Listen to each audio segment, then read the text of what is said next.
Hola, bienvenidos a este canal. Mi nombre es Irma. Gracias por dejarme entrar a tu hogar. Espero que este contenido sea de edificación para tu vida.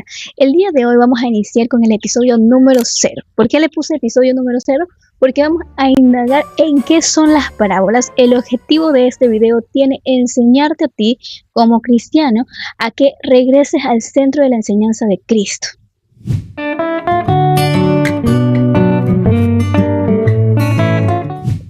Así es, no es que vamos a desatar un y mil misterios. Las parábolas realmente tienen como objetivo mostrar la salvación y el reino de Dios empleando elementos conocidos en el contexto de ese tiempo. Algunos de los elementos ilustrativos que utilizaba eran las bodas, las ovejas, el trigo, la cizaña, la higuera, etc. Por esto mismo la parábola proviene del griego parábole, que significa poner una cosa junto a otra para compararla. Lo que tratamos de decir es que Jesús tomaba elementos de la vida cotidiana para de esta manera explicar el reino de Dios. Pero antes de hablar de parábolas necesitamos entender que las parábolas se encuentran contenidas en los evangelios sinópticos. Y aquí es donde entran Mateo, Marcos y Lucas. Los tres nos cuentan la historia de Jesús desde una perspectiva distinta, pero aquí es donde nos damos cuenta el poder del Espíritu Santo, porque aunque los tres libros no fueron escritos el mismo año, y unos fueron testigos oculares y otros fueron discípulos de los discípulos, mantiene la misma esencia y no se contradice. A esto le llamamos inefabilidad de las Escrituras o inerrancia bíblica. Y vamos a indagar un poquito en esto porque va a ser de mucha utilidad en caso de que seas maestro para que puedas compartirlo con tus alumnos de discipulado, y te voy a dejar los versículos para que puedas profundizarlo en casa. Mateo fue testigo ocular, según lo dice Mateo 9:9. Marcos, en cambio, no fue un testigo ocular ni tampoco fue uno de los 12, sino que se basó en el testimonio del apóstol Pedro, tal y como lo indica Primera de Pedro 5:13. Por otra parte, Lucas no fue testigo ocular directo, él usó el testimonio de testigos oculares, tal y como lo indica Lucas 1:3. Y aunque Juan no pertenece a los evangelios sinópticos, sí vamos a hacerle una mención honorífica, porque Juan sí fue un testigo ocular y más bien es el testigo del que muchas veces salen muchos memes.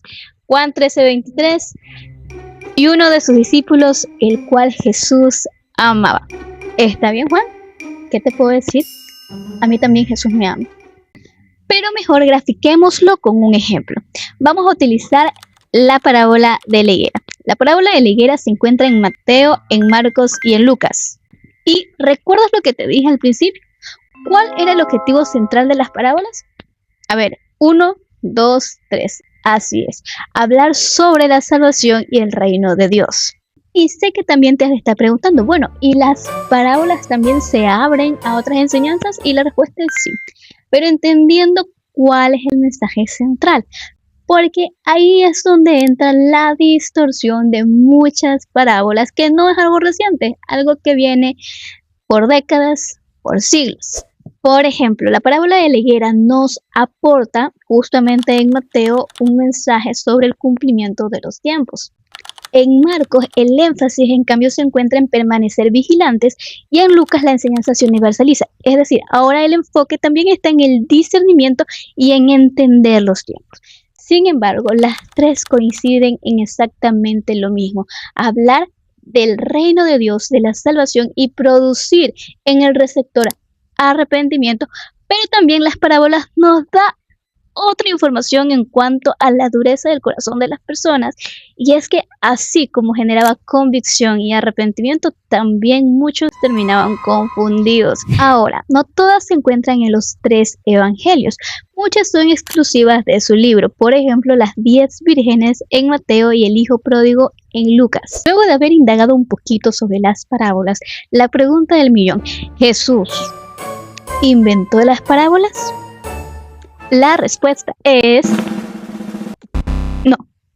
Realmente las parábolas eran un método pedagógico excelente, porque es mucho más fácil recordar algo que te ha sido ilustrado que un sermón. Tengamos en cuenta el contexto. Ellos escuchaban sermones sumamente largos. Por consecuencia, las parábolas en cierta manera mantenían la atención de los receptores. Además, que era una estrategia comunicacional espectacular y te voy a explicar por qué. Esto es totalmente opinión, pero sin duda Jesús entendía lo que significaba que somos responsables de nuestras palabras. Las parábolas, además de ser un buen elemento para enseñar, también protegían a Jesús de sus opositores o sus detractores. Como te dije, las parábolas generaban fe y arrepentimiento, pero a la vez muchas personas que lo seguían con el objetivo de acusarlo no podían hacerlo por la ambigüedad del mensaje. Y esto es lo más maravilloso. Jesús no murió cuando la gente quería matarlo, sino que murió en el tiempo que se había determinado. Por eso Juan 7:6 dice: entonces Jesús les dijo: mi tiempo aún no ha llegado, mas vuestro tiempo siempre está presto.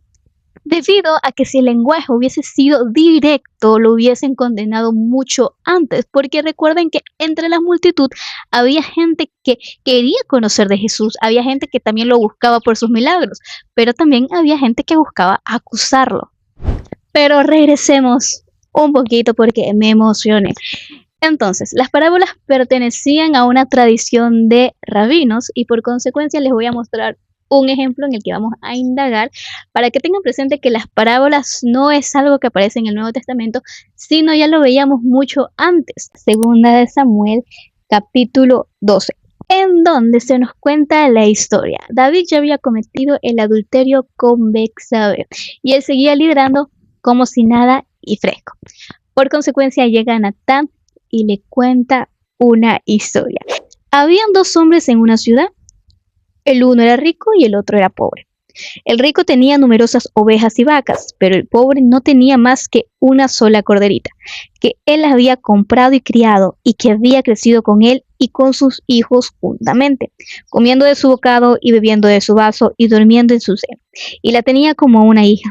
Y vino de camino al hombre rico, y éste no quiso tomar de sus ovejas y de sus vacas para guisar para el caminante que había venido a él, sino que tomó la oveja de aquel hombre pobre y la preparó para aquel que había venido a él. Entonces se encendió el furor de David en gran manera contra aquel hombre y le dijo a Natán: vive Jehová, que tal que hizo es digno de muerte. Y viene el mejor plot twist. Entonces Natán dijo a David: tú eres aquel hombre. En cuanto a esta parábola, vamos a quedarnos con el saborcito de querer más. Pero si se dan cuenta, se emplea en este caso la parábola como un recurso para de esta manera confrontar el pecado oculto de David. Pero si las parábolas eran un recurso que se utilizaba desde mucho antes, ¿por qué la gente quedaba tan fascinada al escuchar a Jesús? Mateo 7:29 nos dice que Jesús hablaba con autoridad y él revelaba cosas en cuanto al reino de Dios, en cuanto a la justicia del Señor. Y si bien es cierto, las parábolas generaban uno de dos efectos: fe y arrepentimiento, como ya lo dijimos anteriormente, o podría generar confusión, causada por la dureza del corazón del hombre. Por eso Jesús decía: el que tiene oídos, que oiga. Ahora sí, llegamos a la recta final de todo lo que les he compartido y quiero darles unos tips. Número 1. Las parábolas es muy bueno tener un poquito de conocimiento en cuanto al contexto donde se desarrolla la parábola, en cuanto a la cultura y el momento en donde se dice la parábola, para de esta manera extraer en sí, digamos que un poco más la esencia del mensaje de lo que Jesús trató de decir en ese momento al público que se estaba dirigiendo. Número 2, tenemos que recordar que el objetivo de las parábolas era transmitir un mensaje a través de elementos que la gente pudiera reconocer, es decir, a través de un lenguaje un poco más sencillo.